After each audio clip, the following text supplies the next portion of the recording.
사도행전 4장. 베드로와 요한이 백성들에게 말하고 있을 때 제사장들과 성전을 경비하던 사람들과 사두개파 사람들이 몰려왔습니다. 그들은 두 사도가 백성에게 죽은 자 가운데서 부활하신 예수님을 가르치고 그들에게 설교하는 것 때문에 마음이 편치 않았습니다. 유대 지도자들은 베드로와 요한을 붙잡았습니다. 그러나 날이 어두워졌기 때문에 두 사람을 다음 날까지 감옥에 가두었습니다. 그러나 베드로와 요한의 설교를 들은 사람 중에 많은 사람들이 믿음을 갖게 되었습니다. 그 수가 5,000명 정도나 되었습니다. 이튿날 유대 통치자들과 장로들과 율법사들이 예루살렘에 모였습니다. 대제사장 안나스를 비롯하여 가야바, 요한, 알렉산더 그리고 대제사장 가문에 속한 사람들이 다 모였습니다. 그들은 베드로와 요한을 앞에 세워놓고 도대체 너희가 무슨 능력으로 또 누구의 이름으로 이런 일을 하느냐 라며 신문하기 시작하였습니다. 그때 베드로가 성령으로 충만하여 그들을 향해 다음과 같이 대답했습니다.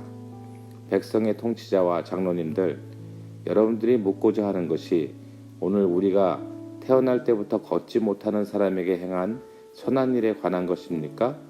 그 사람이 어떻게 해서 낫게 되었는지를 묻는 것입니까? 그렇다면 여러분들과 모든 이스라엘 백성은 이것을 아셔야 합니다. 이 사람이 나은 것은 나사렛 예수 그리스도의 능력으로 말미암은 것이라는 사실입니다. 여러분들은 십자가에 못 박았지만 하나님께서 다시 살리신 나사렛 예수 그리스도의 이름으로 이 사람이 완전히 나음을 얻어 여러분 앞에 서 있습니다. 이 예수님은 건축자들이 버린 돌이지만 집 모퉁이의 머릿돌이 되셨습니다. 예수님 외에는 다른 어떤 이에게서도 구원을 받을 수가 없습니다. 하나님께서는 온 세상에 우리가 구원받을 만한 다른 이름을 주신 적이 없습니다. 공회 의원들은 베드로와 요한이 교육을 받지 못한 평범한 사람인 줄 알고 있었는데 이렇게 담대하게 말하는 것을 보고 놀랐습니다. 그제서야 비로소 그들은 베드로와 요한이 예수님과 함께 있던 사람이라는 것을 알게 되었습니다. 그들은 태어날 때부터 걷지 못하던 사람이었다가 지금은 나은 사람이 베드로와 요한 곁에 서 있는 것을 보고는 더 이상 아무것도 물을 수가 없었습니다. 그래서 그들은 베드로와 요한에게 공회에서 나가 있으라고 한 뒤에 서로 의논하였습니다. 이 사람들을 어떻게 하면 좋겠어? 예루살렘에 사는 사람이라면 누구나 이들의 큰 표적을 행한 것을 알고 있어. 그리고 우리도 그것을 부인할 수가 없어. 하지만 이 일이 사람들 사이에 더 이상 퍼지지 않게 하기 위해서라도 앞으로는 예수님의 이름으로 아무에게도 말하지 말라고 그들에게 경고해 두는 것이 좋을 듯하오. 그래서 그들은 베드로와 요한을 다시 불러 절대로 예수님의 이름으로 말하지도 말고 가르치지도 말라고 경고하였습니다. 그러나 베드로와 요한은 이렇게 대답했습니다. 우리가 하나님의 말씀을 듣는 것과 여러분의 말을 듣는 것 중에 하나님께서 보시기에 어느 것이 더 옳은 것인지 한번 판단해 보십시오. 우리는 우리가 보고 들은 것을 말하지 않을 수가 없습니다.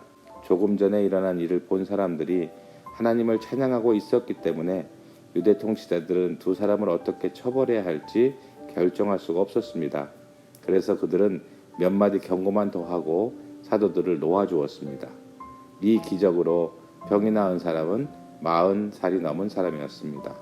베드로와 요한은 유대 통치자들에게서 풀려나자 동료들에게로 가서 대제사장과 장로들이 자기들에게 한 말을 그대로 전해주었습니다. 동료들은 그 말을 듣고 소리를 높여 한 마음으로 하나님께 기도했습니다. 하늘과 땅과 바다와 그 가운데 있는 모든 것을 창조하신 전능하신 주님, 주님께서는 주님의 종인 우리 조상 다윗의 입을 빌려 성령으로 이렇게 말씀하셨습니다. 어찌하여 민족들이 화를 내며 어찌하여 백성이 헛된 계획을 세우는가? 세상의 왕들이 일어나며 통치자들이 주님과 그분의 그리스도를 대항하기 위해 한자리에 모였다. 실제로 헤롯 안티파스와 본디어 빌라도가 이방인들과 이스라엘 백성과 합심하여 주님의 거룩한 종이며 주님께서 기름 부어 그리스도로 세우신 예수님에 대해 음모를 꾸미기에 이곳 예루살렘에 모였습니다. 이전에 주님께서 주님의 능력과 뜻대로 계획하신 일을 이 사람들이 그대로 행하였습니다. 주님, 이제 그들이 우리를 위협하고 있는 것을 굽어 살피소서. 또 주님의 종들이 주님의 말씀을 담대하게 말할 수 있도록 용기를 주소서. 주님의 손을 펼쳐 병을 낫게 해주시며 주님의 거룩한 종 예수의 이름으로 표적과 기적을 행하소서. 제자들이 기도를 마치자 그들이 모여있는 곳이 흔들렸습니다. 제자들은 모두 성령으로 충만해져서 하나님의 말씀을 담대하게 전하였습니다. 믿는 사람들의 무리가 다 한 마음과 한 정신으로 자기 것을 자기 것이라고 말하는 사람이 한 사람도 없이 자기가 가지고 있는 모든 것을 서로 나누어 썼습니다. 사도들은 계속해서 큰 능력으로 주 예수님의 부활을 증언하였습니다. 하나님께서는 모든 사람에게 더 많은 은혜를 베푸셨습니다. 그들 중에 부족한 것이 있는 사람은 한 사람도 없었습니다. 때로는 밭이나 집이 있는 사람이 밭이나 집을 팔아 판 돈을 사도들에게 가져와 사도들의 발 앞에 놓았습니다.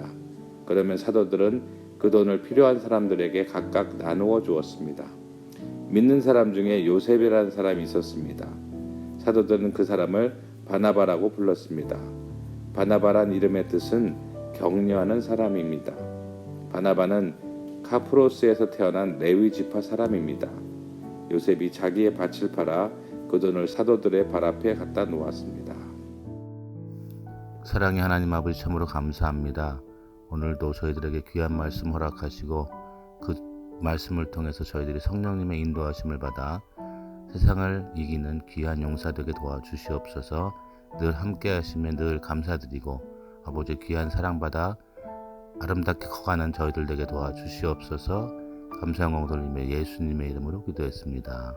아멘.